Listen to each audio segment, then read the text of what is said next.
Eli, how's it going? It's good to check in with you. Obviously, had a you've had a couple now to let the 2020 cross championship set in. How you feel about it? You get it? Did you get some time for it to soak in, or thinking?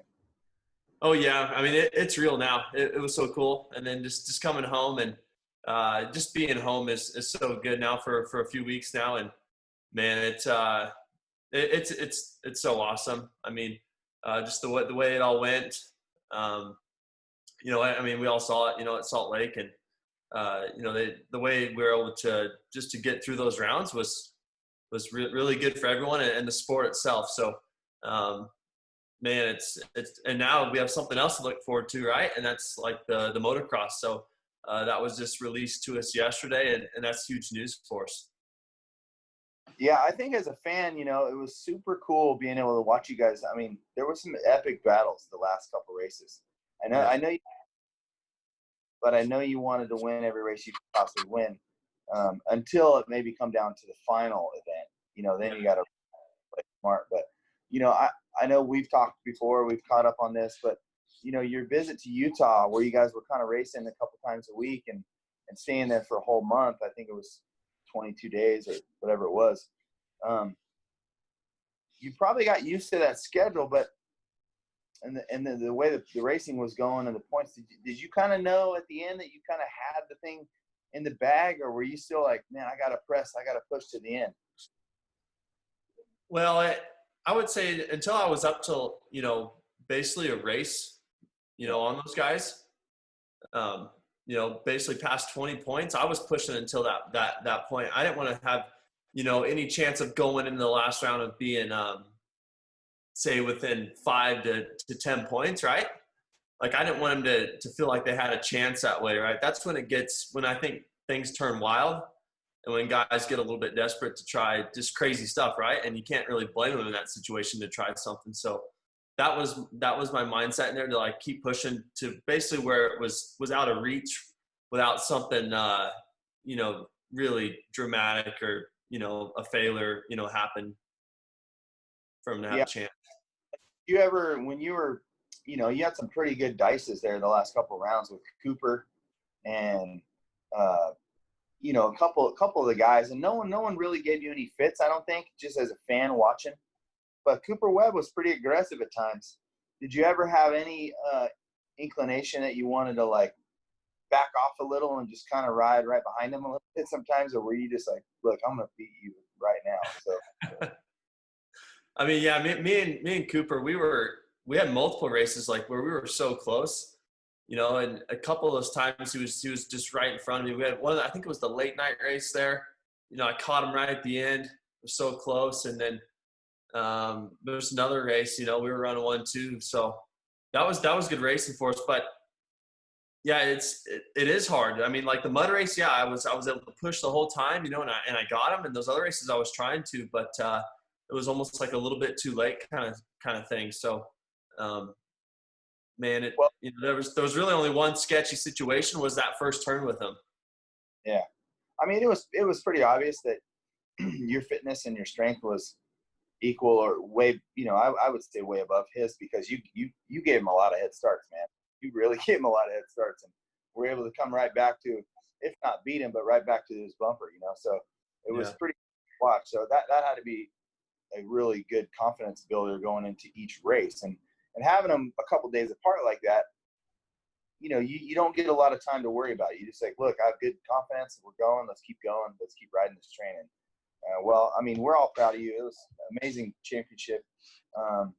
So fun to watch. I mean, I'm still such a fan of the sport, and just being able to be involved and being able to see it is super, super cool. And that was really exciting to watch. So congratulations again on that. What did you guys do did you take a break? Did you go celebrate anywhere? What did you guys do? I know you have a brand new baby, and, that's always tricky when you're trying to take trips and stuff like that. Especially what did you guys do to celebrate? And we just came home, and then we went to the lake, our local lake, for a couple of days, and that was it.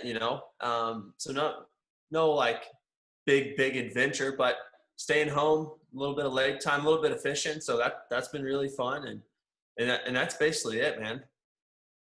Do you know that you're the first dad in the history of Supercross to win a Supercross championship? I know, when I heard that, I'm like, no way. So, yeah, I guess I'm just the old crusty dad. Pretty awesome. I mean, you know, it's a tricky thing. I heard you talking a little bit before we got on this thing, and it's a tricky thing when you have kids. You just really never knew that you could love something so much. You know, it's a crazy feeling. You don't really understand that until you have a kid. So, you know, we're all stoked. Family is awesome, man. So congrats on Liv, and she's doing well, of course. Oh yeah, she's growing like a weed. Yep. You know, they went away to see Jess's dad for like 5 days, and she came back, and she's like a whole nother baby. It's pretty cool to see. Yeah, that's awesome. You also you're one of only 5 riders in history that have claimed a championship in all 4 Supercross and MX classes of racing. Joined by you joined Dungey, Villapoto, Stewart, and Carmichael. That's a pretty elite class, you know. Do you think back and look at that and go, wow, I can't believe I'm, you know, in a you know, group with those kind of guys? Or does it do you even think back like that, or are we just kind of thinking ahead and thinking about that motocross championship the next one? I mean, there's times when I think back, but you know, the way I look at it is like, when you win the 450 championships, I feel like those are the ones you really look back on. I mean, the 250 championships to me they're like the stepping stones, right? Yeah. So those I'm like, you know, I don't try to pat myself on the back too much about, but the 450 championships, you know, you know, you're racing all of the best guys, you know, like it is the top of the sport. So those are the ones I look back on. I'm like, heck yeah, you know, those were good. You know, it's funny because our sport, the sport of Supercross and motocross, it's so kind of cutthroat, right? Because you're only as good as last week's race. Mm-hmm. This whole career thing happens so fast. I'm here to tell you about it, how fast it all goes by. It's really hard to soak it in. And, you know, I think having, you know, being in a premier group like that, I mean, there's 4 guys in there. You know, when you get done racing and you're 5 years out or you're 10 years out, you're going to look back and go, you know what, that was pretty cool. And you don't, you're in when you're doing it. So yeah, it's, you know, it's hard to recognize because you're so focused on the next one, but it's pretty amazing that you've been able to accomplish that. And, you know, you probably remember battles at Loretta where you weren't dominating, and you probably never thought, you're like, man, how am I going to get a ride? How am I going to get to the pros? How am I going to do all that? You know, look what's happening now. So I know I had some of those feelings, and it was to be even in a Supercross was like, wow, this is crazy. So yeah. It's really, really cool. That's pretty, to be on the great list like that is amazing. So what do you've won a lot of stuff now. Now you've checked that box with the Supercross title. Obviously you're looking at, you know, the next you know, like they just announced the motocross schedule. You're looking at that. You're looking at, you know, you're thinking, all right, cool. I got a number 1 plate Supercross now. I'm going to do that again. But is there anything on your checklist that you want to still accomplish that you haven't accomplished yet? It's so hard to say. I mean, back to back would be really cool, right? I mean, that would just be cool. Just, it's hard to say. Like, I still love the racing aspect of it and just being competitive. So as long as I feel like I can, you know, give myself a shot at winning, you know, that's why I feel like I'm going to keep going. So that's what really drives me, you know, right now. Yeah, you're also in another elite group with your motocross championships. You know, having 3 back-to-back titles.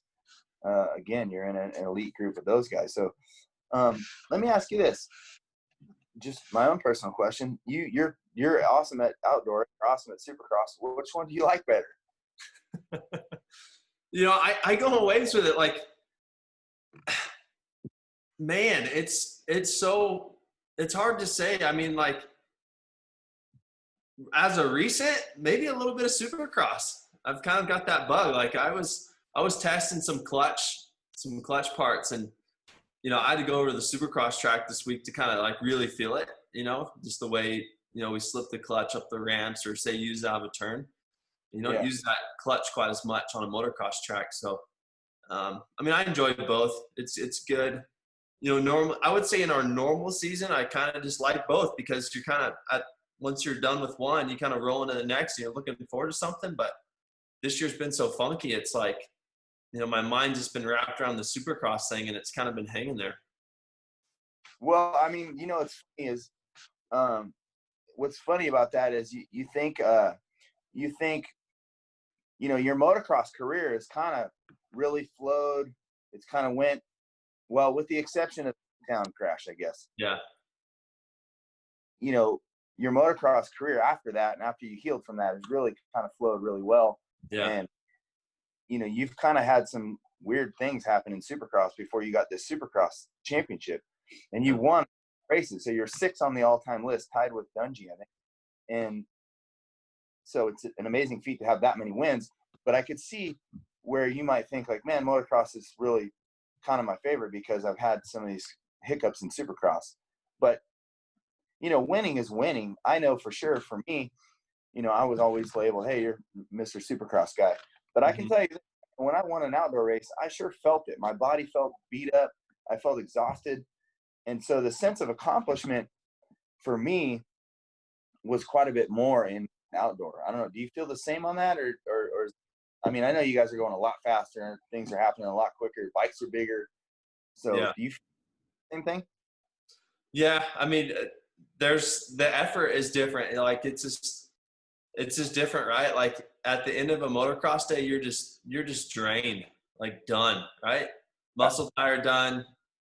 And then Supercross, it's more like, it's like your brain, like my brain's tired at the end of the night, you're mentally worn out. So I don't know, man, they're both like so unique in their own way, It's like a different kind of exhaustion for Yeah. Supercross. Yeah. Like you said, your brain seems to work a little bit harder when it comes to Supercross because you get a bad start. It's just a busy night and your head's got to go. It's that's always Yeah. Well, I know you've been riding the new. I don't know. Have you? You've been riding the new bike. The new KX models just launched. They got the 450 XC model. They got the new, obviously KX 450 and the new KX 250. Have you spent some time on the new bike yet? Do you have one? A little bit. We've been testing that new clutch, so that's what we've been working on. We were fine tuning that, and that's been good. It's got really, I think, more just like an easy pull all the way through. So that's been positive with it. That was one big change for that bike, and I know they have the XC model coming out now too. So it should be a good year for Kelly. Do you ever go trailing, or do you just ride laps these days? Do you ever get out and get some trailing? I wish I could say I would, but it's like, man, it's just laps right now, Yeah. We did some works racing, kind of way back, probably 2009. We did a little bit of that. Like, I saw like Zach went out and did a race. So maybe later on, bust out one of those races again. What's your opinion on, I kind of had mixed reviews in my career as well, but I know and this year you guys aren't going. But what's your opinion on knocking down another Motocross of Nations? You plan on ever doing one of those again? You think, or? Well, it's tough to say, I would, that experience is so cool. Like the whole, just the weekend and the event, that you look back on those, and you don't want to take them for granted. It's like, there's just a whole different environment there. So yeah, if we've got the opportunity, I'd go for sure. Yeah, I think it's there's a level of camaraderie that you get in that race that you don't really get to experience much in the US because everyone's, always kind of, you're battling. There's a team aspect to that that's really cool.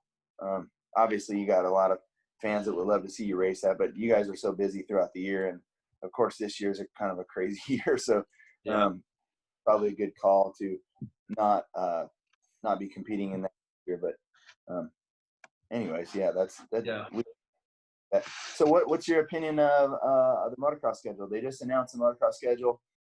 I saw Redbud has the Redbud race, and then they're gonna pull a note out of the Supercross schedule and kind of race you guys 2 times in 1 week. So you're gonna race one Saturday and then one Tuesday. Yeah. What do you think about that? Oh, the doubleheader, that'll be tough. Like if we race on Saturday and they go on Tuesday, there's gonna be guys that are hurting from that. That's for sure. So that's gonna. I mean, when I look at the schedule, I'm like, wow, that's like that and Loretta's. Those are the 2 things I'm looking at right now. You know, Loretta's, we don't know what we're really going to get. We're going to race there for, oh gosh, 11 years since. Yeah. I just think back to my Super Mini days, right? All right. When I looked at the schedule, there was 2 things I saw. I was like, first of all, Loretta's is a pretty small track for a big, fast as you guys go. So that's going to be crazy. And then the second thing was I thought about the mechanics for the Redbud round, because we all know the bikes get pretty beat for, 1 weekend of motocross. Yeah. And then don't have to do that on Tuesday. You're probably going to have 2 bikes ready, is what I'd say. It seems like, but oh man, yeah. Mechanics probably saw this. They didn't like it. Yeah. Yeah, those guys put to the ringer, that's for sure. Yeah, those guys, man, geez, that's crazy. Yeah. Well, it's been awesome checking in. Obviously, just congrats on that awesome Supercross season. I'm so proud of you and finally getting that done. It's been a lot of race wins for that one coming, so it's got to be a great feeling. It's a bit of a weird year, but you know what? You can always look back on 2020 and go, that was a weird year, but we got that Supercross championship that you're looking for, and got that done. So yeah, it's been a fun year to watch, at least for racing wise, and good we got that in before the whole crazy. Yeah. Yep. Yeah. So awesome. It's Very good, and look forward to seeing you in motocross. Right on. All right.